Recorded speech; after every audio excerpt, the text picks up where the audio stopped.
Welcome to Joy News Prime with me, Samuel Kojo Brace. Tonight, a Joy News exclusive. Embattled Dom Kwabenya MP Sarah Adjoasafo, accused of blackmailing her own government, breaks her silence and talks exclusively to Joy News. She has categorically denied all the allegations against her, declaring she is not afraid to lose her seat, but insists she is still Minister for Gender.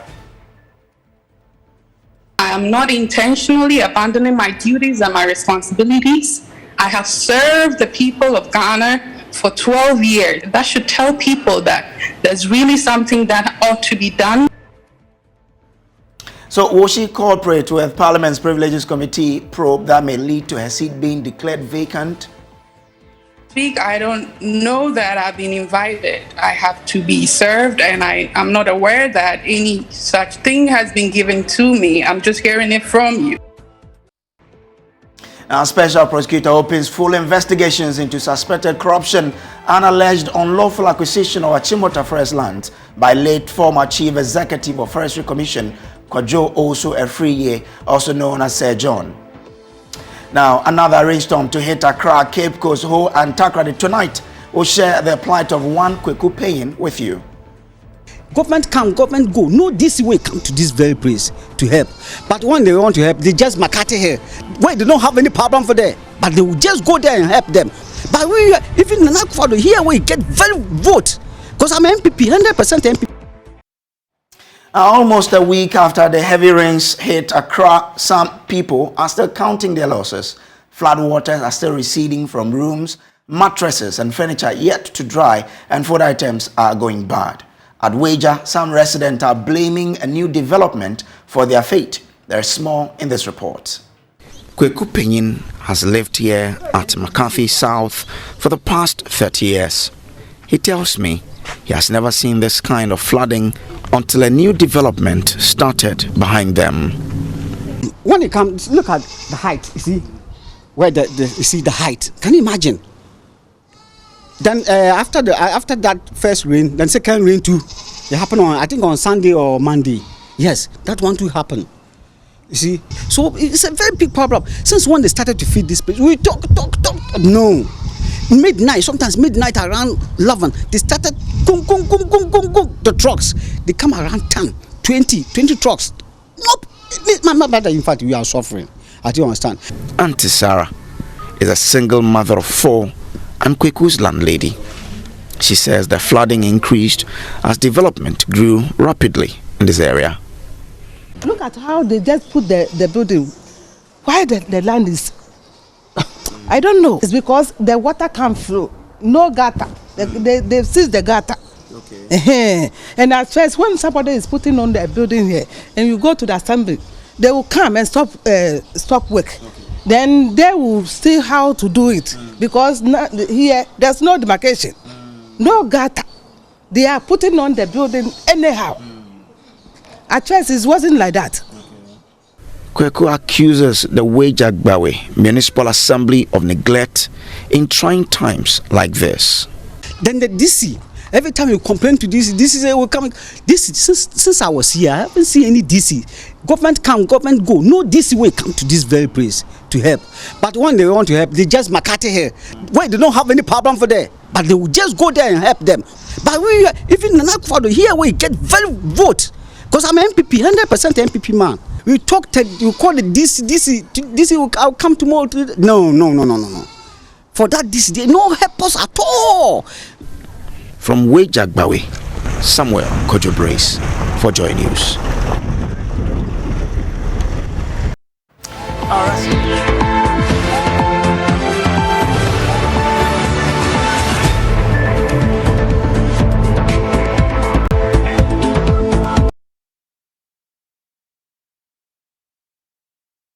Now, residents within the Greater Accra Central and Western region should prepare for another downpour tonight. This is according to the Ghana Meteorological Agency. Highlighting the towns, the agency mentioned Cape Coast, Accra, Achimota, Ho, and Takoradi, among others. The agency also forecasts that thunderstorms will accompany the rain. As such, it is advised residents within the listed places take precautions. Now, on Wednesday, President Akufo-Addo admonished the Metropolitan, Municipal and District Chief Executives to demolish structures on waterways to ensure free flow of water. This, he says, will ensure that flooding is reduced to the barest minimum. Over the past few days, many individuals have lost properties running into millions of Ghana cedis caused by flooding. Largely, this has been attributed to choke drains, resulting in the obstruction of the free flow of water. Government says it is deeply concerned about this. Subsequently, President Akufo-Addo has directed all MMDAs to remove structures obstructing the free flow of water immediately. Government will continue to work towards the day when Ghanaians, especially those in Accra, will live in calm and tranquility through the rainy season. Metropolitan, Municipal and District Chief Assemblies have been charged to ensure the obstructions to the free flow of water, as well as developments along waterways, are removed immediately. MMDAs are also to ensure the strict adherence of developers to the planning laws of our country and sanction staff who have issued permits for structures to be built on waterways to serve as a deterrent to others who seek to engage in such acts. The assemblies were also charged to remain vigilant and to sanction staff who issue permits to buildings on waterways. To ensure these directives are strictly complied with, I have established a monitoring unit at Jubilee House that will be reporting directly to me on the progress of the implementation of these measures. I'm thus putting all MMDCs on notice. You will be held accountable for any breaches that result in damage from flooding.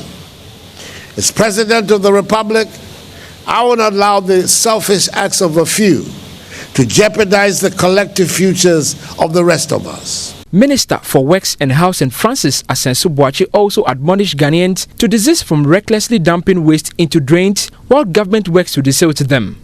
Every citizen has a role to play in complementing the effort of government in finding sustainable solutions to the perennial flooding. We all need to take our own safety seriously and be more mindful in the manner we dispose of solid waste. Meanwhile, Dredge Masters, a subsidiary of the Jospon Group of Companies, has unveiled top-of-the-range dredging machines, including 2 IAT beaver dredging machines and 2 tugboats. According to Executive Chairman of Jospon Group of Companies, Dr. Joseph Sian Ejapon, these machines will put Ghana ahead of its competitors in the dredging industry. The dredgers can undertake mega projects at ports and harbors, reservoirs and dams, reclamation of land from sea, environmental and climate change mitigation works, and flood control, to name a few. Gentlemen, it is worth mentioning that we are the only local African company to have established a dredging company with a such huge capacity. Normally, when dredging activities are being done at the port or any other services, equipment must hire from European countries to be able to do so. So how effective will this directive be? A local governance expert, Kwesi Baini, joins us live on the phone to share some perspective with us. Now, thank you very much, sir, for agreeing to speak to us. First of all, what do you make of this directive by the president? And to all your viewers and listeners. In the first place, Act 936 of 2016, sections 90 to 94, clearly establishes the role of the MMDAs in respect of construction, building, and all those kind of things. So if the assemblies were to do their work very well, then these directives needlessly shouldn't have come from the president. But the reality of the situation also is that the MMDCs also have challenges. And the challenges come from the hierarchy of the political parties that are in governance, or even members of parliament, ministers, and public officials. Why do I say so? Look, the reality is that the current crop of MMDC, about 80% of them were proposed and lobbied for by their MP. I mean, the sitting MPP MP. Therefore, they lose their own control and authority as MMDC. Let me give a typical example. Around 2010 and 2011, the then AMA boss, Honorable Oko Vanderpool, was doing some of these things, destroying or demolishing structures on waterways. You remember what the then national organizer of the NDC, Mr. Damboatin, did to the man? He eventually insulted him for doing his work.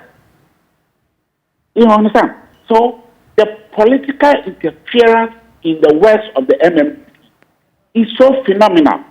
And don't let us be like ostriches and hide our heads into the sand. So the authority from the president, under normal circumstances, if the assemblies, they have the powers under the law I have just cited to do what they have to do. But the political interference. Number two, I'm also worried that the president has to set a committee in the Jubilee House. This job, you should have given it to the local government ministry to supervise and ensure their execution. Why? Because some of the structures are public structures.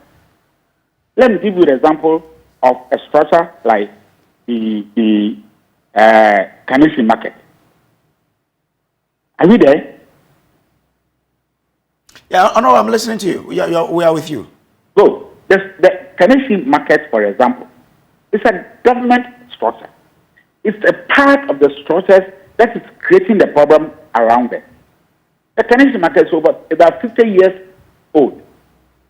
Now, when you ask the assemblies to go and demolish them, there might also be some structures that are privately owned, but they have building permits. Once they have building permits, it means you authorize them to build them. For the sake of the public safety and security, we need to pull them down.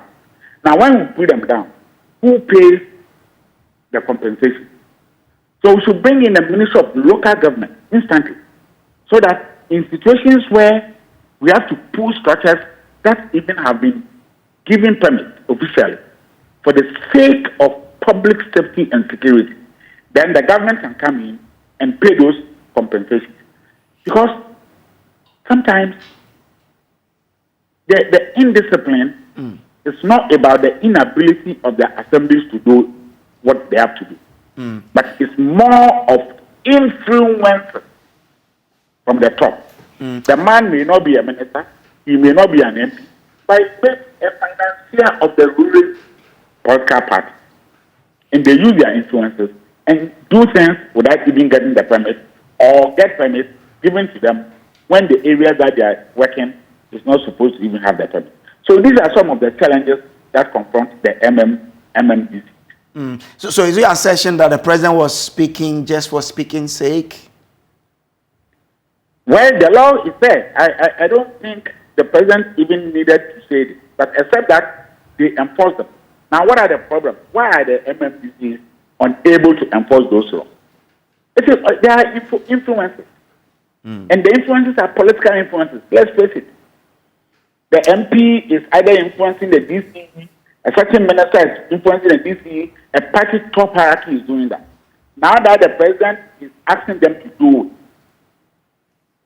who pays compensations in areas where even permits have been issued? But for the sake of public safety and security, those projects must go. Okay. Who pays the compensation? The assemblies don't have the money to pay. In fact, they don't even have the money to hire the equipment to demolish. That's up to the truth. All right. Now, specifically in Accra, what would be your proposal to reducing the impact of flooding in the city? Well, the demolition is one of them. Let me give you typically the Kaneshie instance. That building is 50 years ago. When it was built, the Kaneshie market was not that much populated. In any case, why the state even build a market along the highway? That's what we have been doing all over the place. Why should the state build a market along the highway? We didn't think that in future they were going to create problems on the highway. So it has created a problem. Wherever there's market, there's first. Now, the opposite side of the Kanesi market, we have the Aboso Kan store.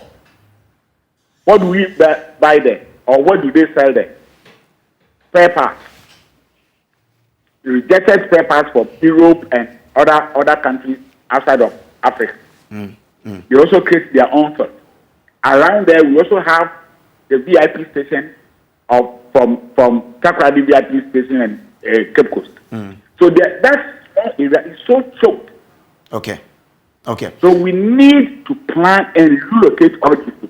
My view is that if we have cleared Abobosi, we can properly design a new market in Abobosi. Okay. A new lorry park in Abobosi. And a new Aboso kind sort of thing. All right, also, sir. because that's a huge place.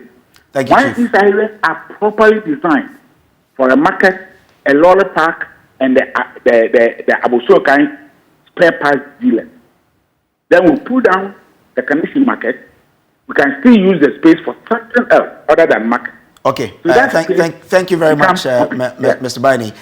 Ms. Bani there is a local governance expert. Moving on to other stories. Special Prosecutor has opened full investigations into suspected corruption and the alleged unlawful acquisition of Achimota forest land by late former Chief Executive of the Forestry Commission, Kojo, also a free year, known popularly as John. The Achimota forest lands have become a subject of massive controversy after it emerged the late former Chief Executive of the Forestry Commission, Kojo, also a free year, known as Sir John, included portions of the forest in his will and gifted it to relatives. Yesterday, Corruption Watch, under the auspices of the Center for Democratic Development, petitioned the Office of the Special Prosecutor to investigate the matter. Well, the Special Prosecutor, Kisi Ejabeng, has issued a statement. Head of our security desk, Emefa Apau, is on Zoom with details. Emefa, what are the specifics in this statement? Okay, so I'll just read verbatim to you on the commencement of investigations on the estate of Kojo Wuswefriye. So the special prosecutor's statement came in a while ago, and it says the Office of the Special Prosecutor has commenced full investigations into suspected corruption and corruption-related offences in respect of alleged improper and unlawful acquisition of state lands at the Achimota Forest Enclave and the Ramsey catchment at Sakumono in Accra by the former Chief Executive of Forestry Commission, Kojo Wuswefriye alias Sir John, now deceased, and other persons. It ends by saying that the Ministry for Lands and Natural Resources is directed to fully cooperate with the OSP in this investigation. Now, we understand there's a directive to the Forestry Commission. What's that directive? Okay, so this is a separate statement also coming in earlier from the Lands and Natural Resources Ministry. It appears this Achimota issue won't go away anytime soon. Almost every other day or every day we get a statement or two in relation to this matter. So today's statement from the Lands and Natural Resources Minister is talking about asking for information, is requesting for information on all transactions affecting the 1,185 acres of land acquired by the state from 1927 and constituted a forest reserve in 1930 under the name Achimota Firewood Plantation Forest Reserve. So this request follows an earlier statement by the ministry to act on any improper acquisition of public lands, including the Achimota forest lands, regardless of how they were acquired, whether now or in the past. Well, in that letter addressed to the Chief Executive Officer of the Forestry Commission, the minister asked the commission to submit to his office within 1 week. So this information that they are asking for, it includes all leases granted by the Forestry Commission over this particular over 1,000 acres of land, and any amendment or variations to these leases, as well as any sublease or assignment granted over any part of the land. We also know that one commission that comes in this, when we're talking about lands, is the Lands Commission. We understand the minister has also written to this commission. What is he demanding from the Lands Commission? Well, he is requesting for information on all transactions affecting this particular land, including the de-gazetting, the leases, the subleases, assignments, and other transfer or disposition of any part of the land in question, whether made by the Forestry Commission or any other person. Now, what about the original owners, the Owu family? Well, so it looks like there are 3 separate letters that the Lands Minister has written. You talk about the Forestry Commission. The next one is the Ni Owu royal family, like you rightly put it. And he's asking the family to also submit to his office all the subleases and assignments granted by the family to any person, and that will include you, Kojo Brace, if you have any part of that land by the Owu family. Okay. And it also goes on. There's another portion also of that letter asking the Lands and Forestry Commission as well as the Ni Owu family. So this one is jointly. We've seen the separate letters. This is a joint letter asking them to provide the names and addresses of all beneficiary owners. So not just your names, but also if you're a beneficiary owner of any part of the land acquired in 1927. Well, this, the minister says, will enable him to take the appropriate actions on the Achimota forest. And now the statement ends by saying that the Ministry of Lands and Natural Resources will continue to deal with this matter and all other matters affecting the lands and natural resources of our country transparently, he says, with the highest standards of integrity and with utmost good faith. I hope I won't come back to you tomorrow, because hopefully there might be another statement from the Lands Ministry. Anyway, let's see. But I understand the minister does not end there, does he? Yes, so it looks like what I've been telling you, jointly and separately, that's the 2 letters that he's written to the Forestry Commission, and he's vowing that anybody that owns any part of this land will come to light, because it's going to be very transparent with the highest standards of integrity and utmost good faith. Already, people are saying that it could be an equalization of a sort, because now that we are asking for all the beneficiary owners of this part of the land since 1927, it will be amazing what will happen in the coming days in terms of what will be reviewed. Interesting days ahead of us. Thank you very much, MFR Pewode. Now, Minister for Education, Dr. Yao Ose Educhum, says his ministry has undertaken the digital literacy training for over 41,000 teachers across the country. Hence, it has come to him as a surprise contrary report that the exercise was never executed under the Ghana Accountability for Learning Outcomes Project, GALLOP, funded by the World Bank. Addressing a press conference, the minister, however, assured that the funds for the project are still in their account and will be used for the intended purpose. And the mandate was that we needed to train 40,000 teachers in digital literacy.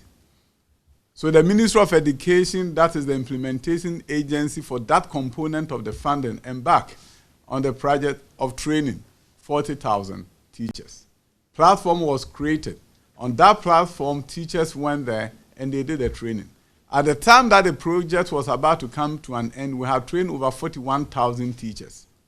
The World Bank then asked the development partners in Ghana to form a consortium and verify if the ministry has truly done the work so that they can release the 1.2 million.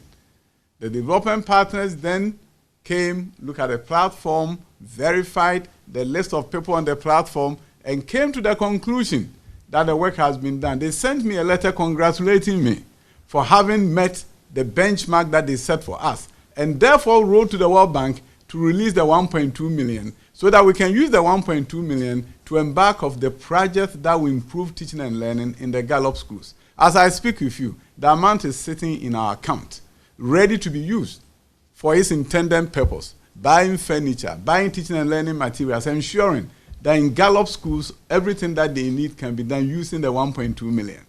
So if anybody is saying anything, all that I want to tell you is that the money was not intended for training. The training was to be supported by us. And once we can show that we have a skin in the game, that we are committed to the transformation of education in GALLOP schools, then they will release the money, and that is what they have done. The good news is that the money is sitting in our account as I speak with you today. So, ladies and gentlemen of prayer, nothing can be further from the truth that Dr. Yao Seiduchum was or pretend over a project that is not going to benefit Ghanaians. It will never be true. I will never do that. I didn't come to this country to do that. I came to help project the president and ensure that his vision for transformation of education is accomplished. So today, as I sit in front of you, I sit with a sober reflection, understanding that you work so hard, and the others who don't care about that. What they care about is to do anything to dent your image. But I want to assure Ghanaians that Dr. Educhum is in their corner. The president is in their corner. We are here to work hard to change education as we know it. Now, still to come here on Joy News Prime. Embattled Dom Kwabenya MP Sarah Adjoa Safo, accused of blackmailing her own government, breaks her silence and talks exclusively to Joy News. She has categorically denied all the allegations against her, declaring she is not afraid to lose her seat, but insists she is still the Minister for Gender. Not intentionally abandoning my duties and my responsibilities. I have served the people of Ghana for 12 years. That should tell people that there's really something that ought to be done. The question then is, will she cooperate with Parliament's Privileges Committee's probe that may lead to her seat being declared vacant? As we speak, I don't know that I've been invited. I have to be served, and I am not aware that any such thing has been given to me. I'm just hearing it from you. More on this and other stories right after the break.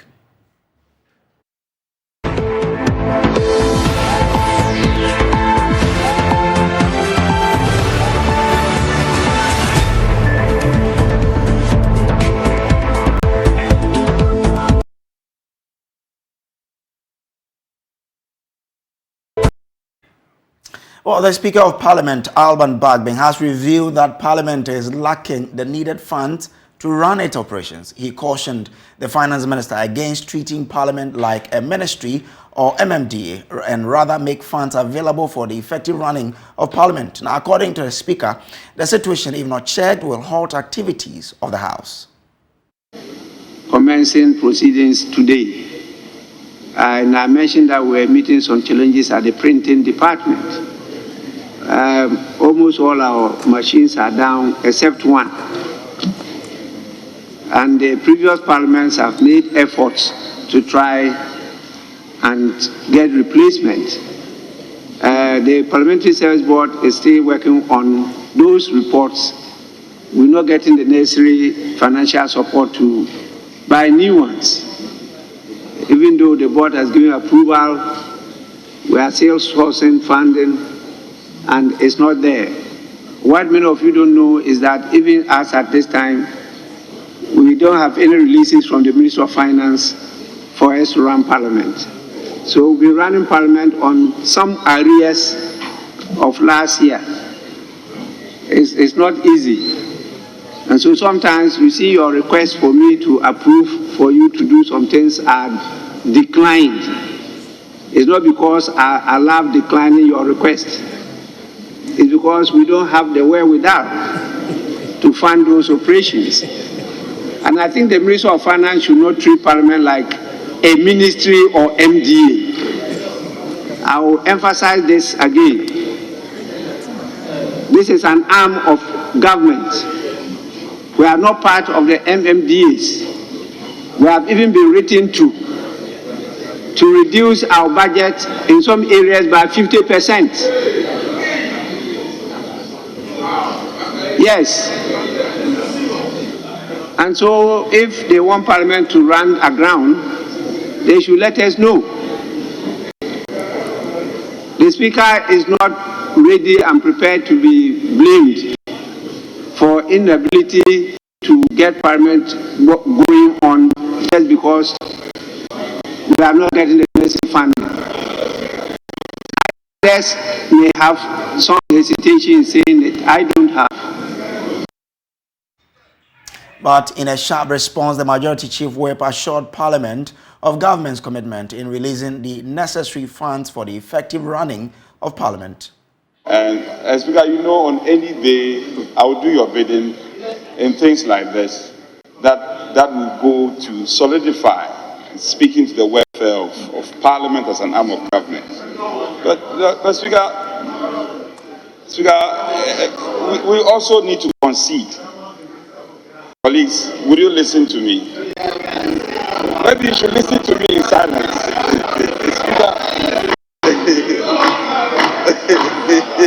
Speaker,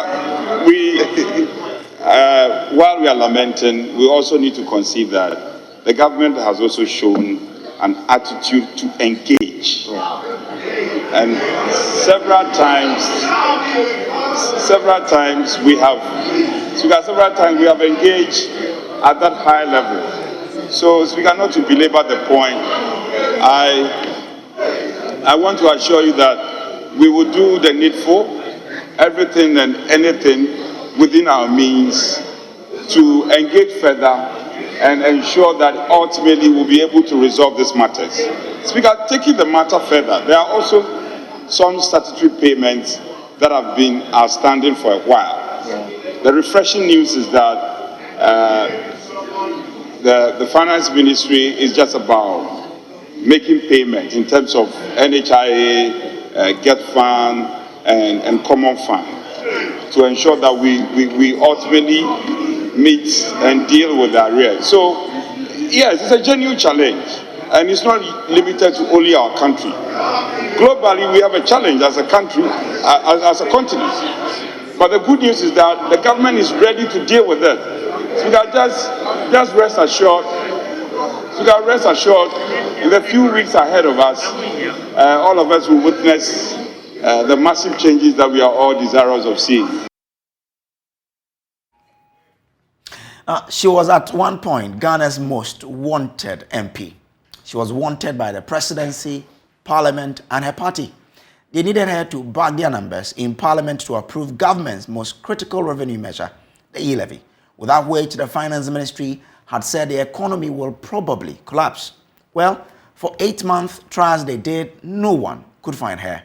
But today, Choy Newsday and Sarah Adjo-Asafo seized the moment to set the record straight. She had been accused by some of her colleagues, MPs, and ministers of blackmailing the government. She categorically denies all, insisting she remains loyal to the MPP and to the president.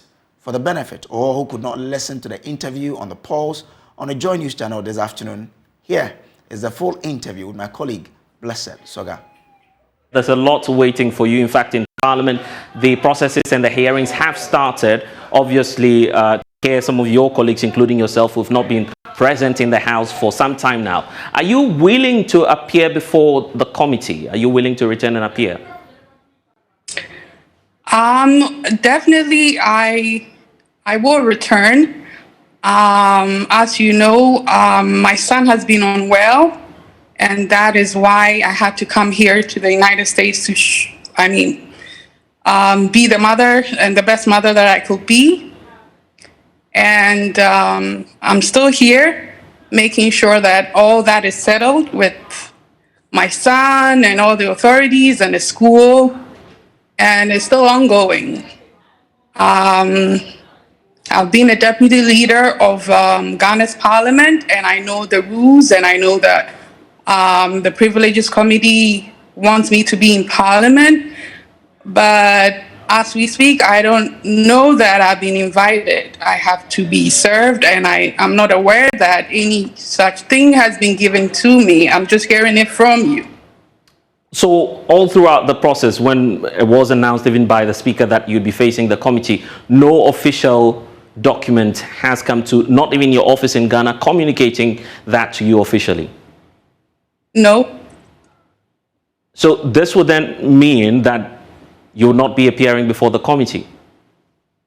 As you can see, I'm here in the United States, and I don't know that I was supposed to. I mean, if the Speaker says that you've been referred, the committee has to sit and have its own modalities of how we're going to appear, when and how, the dates, what information they're requiring, and I don't think I have all that information as we speak right now. And that's really surprising, because just a few minutes ago we heard from Ricky Tegan, one of the members of the committee, stating that your schedule is next. So how come you've not been communicated to? Because he's quite sure that at least you are well informed about what the processes are and how the committee is going to go about its proceedings. I'm just hearing it from you, and I got a message from my personal assistant that you guys wanted to talk to me about it.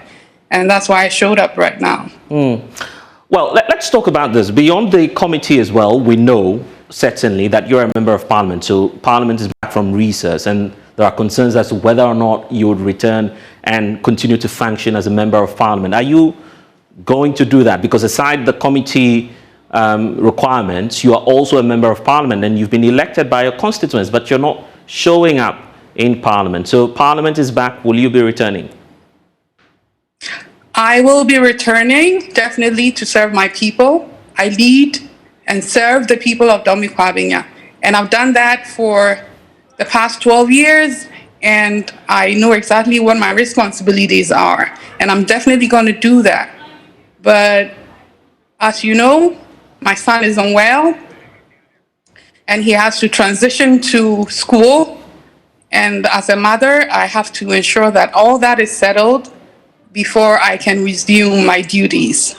And that's exactly what I'm doing. So going by what you're telling me now, it's practically impossible that we may even see you by the end of the month.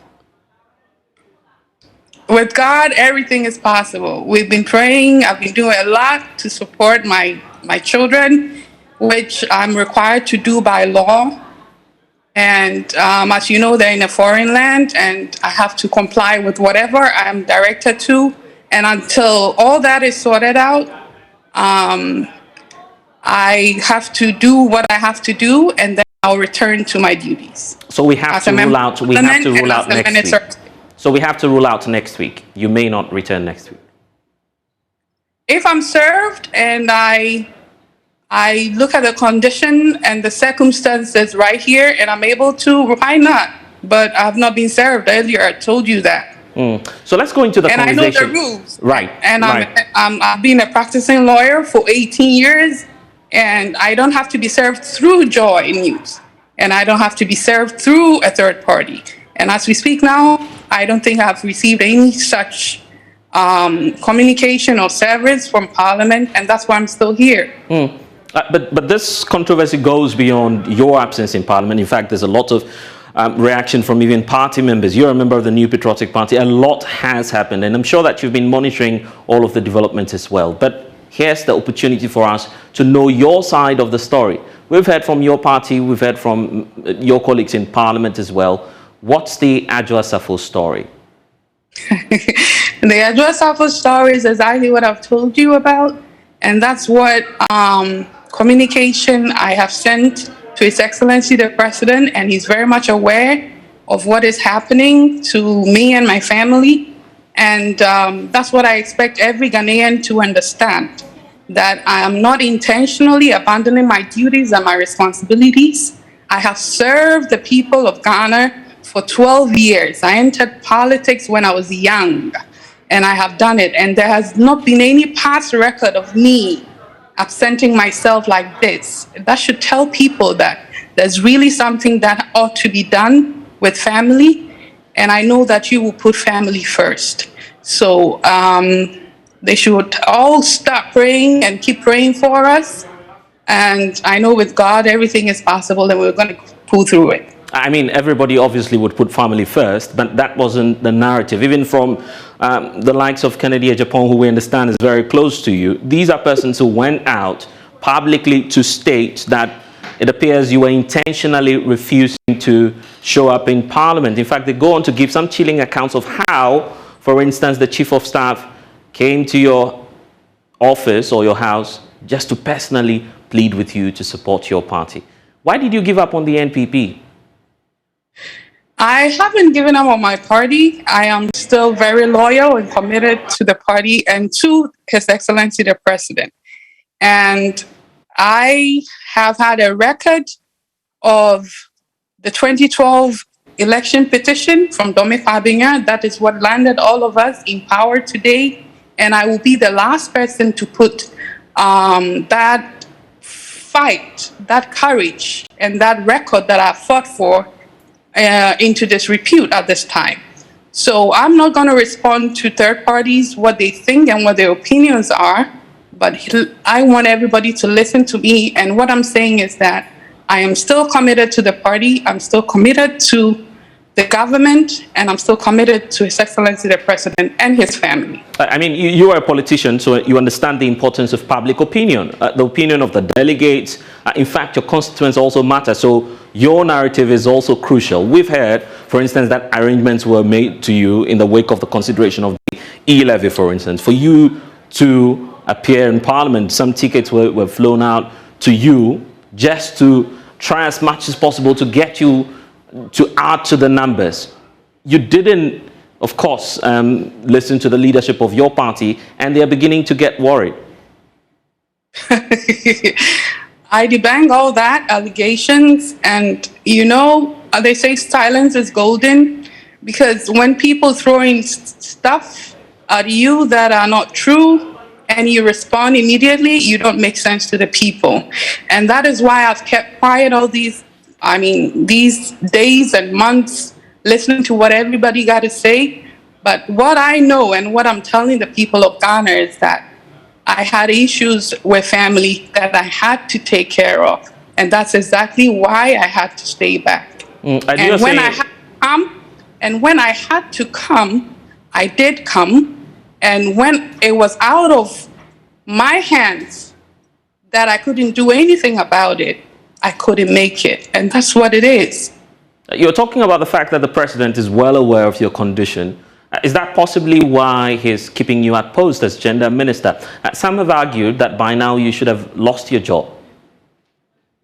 That is their opinion. The prerogative lies in the president, and he knows exactly what I am capable of doing, what I've done for the party, what I've done for Parliament, and he knows that I won't intentionally abandon my duties if I had no just reasons, and he won't allow me to stay for the family if he didn't know exactly what was happening. So what do you suspect then could be the motive of, for instance, very high-profile persons within the NPP? For instance, you have the general secretary of your political party, for instance, coming out publicly to say the NPP was considering at some point relieving you of the party ticket and declaring your seat vacant. You've heard John Boydu say some of these words. How does that come to you, and what do you believe may be the motive of your general secretary? I cannot speak to people's motive. What I can speak to is what I know. And what I know is I have been on the party's ticket for the people of Domikwabenya, and I have given the highest votes to the party. And I'm the first woman to lead, and I have led, and my words and my footprints are there for everybody to see. And if I have to take time off at this crucial time, and I have done, I believe that the reasonable people would understand. And I believe he's reasonable as well. And we know that definitely, as you're indicating to us, you will return. But then the question about resuming your role as gender minister. We know there's a caretaker minister as we speak, acting in your stead. Will you take up the post immediately you return? Or perhaps you are considering resigning from post? That is what you're expecting, or that's what other people are expecting? Well, it's all about you in the end, because you say the president is well aware. So what will you do? Exactly. Will you take up the post once you return? And since I haven't resigned, it's implied that exactly what you're saying is the truth. When I touch down, I am going to do what I have to do as a minister, since I haven't been relieved of my post yet. So why are you failing to give the people of Ghana and your constituents the exact date that you'll return to this country? A lot of people are anxious, waiting to see, well, she says she'll come back, but she's not showing up anytime soon. When is Sarah Jossafo returning? She's going to return when issues with family are well sorted out. And that is not something that I can predict. And that is not something that is within my power. And there is a lot within the United States that I don't want to share. And we're talking about a child, and we're talking about medical stuff. And I don't want to put it out there, because even if you ask for it from the authorities here, they're not going to give it to you. And I'm not going to give it out in public. So everything is going to work out, and I'm going to come back and take my position. So whatever anybody is saying, I think we are in a reorganization mood in the party, People have interest. People have motives. People have things that they want to do. But I don't want to be the center of that, and I'm concentrating on what I asked permission from the head of state, the commander-in-chief, and the president of the republic that I'm going to do is exactly what I'm doing. And of course, I recall with joy when you came up on social media with your daughter, sending that Easter message out there. You stated categorically that you were the member of parliament for Dom Kwabinya. That's what you said. But you were silent on whether or not you're still the gender minister. Do you still consider yourself as gender minister of the Republic of Ghana? That is so petty. I didn't even know that. Because, you know, there's a difference in our, with government, the executive power and the parliamentary duty that I have. And at that time, I had sent out things that I had to send out to the religious leaders in my constituency. And so that video definitely was for the constituents. And so I restricted myself to the people of Dominicana. And as the president of the republic, he will wish the whole country. So that's the difference, and that's the reason why you didn't hear me mention. Right, but even the seat that you hold, the Dominic Kobinya seat, is under siege, as some are describing it. You're indicating to us that at least you've not been served. The committee may go ahead and pass whatever sanction it is that they intend to do. Are you not worried that you may lose the Dom Kwabinya seat, particularly as the Speaker of Parliament, who even belongs to another political party, could simply go ahead and say you've breached the 15-day rule and then go ahead to declare your seat as vacant? I am not worried because I am very, very prayerful, and I don't believe only in the physical, I also believe in the spiritual. And I know my Lord knows exactly why I am not there, and he's going to fight my battle. So as we say, and have always said, the battle is still the Lord's, and the Lord is going to fight my battle. I'm not worried at all. Even in my third term election, nobody thought I would win, because you know exactly the situation that I was in. Nobody thought I could win. Even my primaries, people thought I couldn't win. But God made me win. So God is the final say. He has the final say. I guess you're learning from the president. He says the battle is the Lord's. But then in Parliament, your leadership has been questioning, or in fact divided over whether or not you sought the appropriate permission to even leave the country in the first place. The Speaker is giving a different account. We've had some members of Parliament, even on the minority side, give different accounts as to whether or not you have been allowed to go out. Did you really seek permission, and from whom? I sought permission, and for the first time I did, as you know, and other attempts to seek further permission wasn't working out with my side. And so, as you know, in my letter, I stated it to the Speaker. That is why I'm writing to him, because I've been a leader and I know exactly what I have to do. And so in the circumstances, I had no option than to write to the Speaker to let him know that this is exactly what is happening. And there are interests, and there are intentions and motives for people doing what they're doing. But what I'm saying is, I am staying focused and doing what I have to do as a mother. I want to be the best mom, because my ministry takes care of children. If I fail my family, I have failed my ministry. I have failed the people of Ghana, and that's exactly what I'm doing. So from what you're telling us, it appears you did not seek permission, right? I did seek permission for the first time. And the second time... But was it granted? I guess that's what's in controversy right now as we speak. Whether it was granted or not, yes. And decisions like that lie in the bosom of the Speaker. And so I am not to answer whether he permitted it or not. I have to do what I have to do as a member of Parliament, which is that there's a 15-day rule. I am going beyond it. What do I do in the circumstances as a reasonable person? And that's exactly what I did. All right then. Now, Sarah Joseph, we know that a lot of relationships have been lost. A lot of people, even within your political party, who used to be your friends, are no longer on your side, giving the account of what has transpired over the period. How do you intend to repair that relationship, particularly with your colleague members of parliament? There are 275 members of parliament, including myself, and I have served as a leader, and I've built relationships. I've built friendships over the years. And if you notice, all the people that were speaking were people that are new in parliament, and I forgive them for all that they say. But what I know is that I still have good relationship with my party. I still have good relationship in parliament that I've built over the years. 12 years in parliament. There are only 40 women. I served as the caucus leader for the women's caucus in parliament. And you think I don't even have one woman who sympathizes with me because they're mothers? I don't believe that. And that's how we wrap up today's edition of the Joy News Prime. There's more news at myjoyonline.com.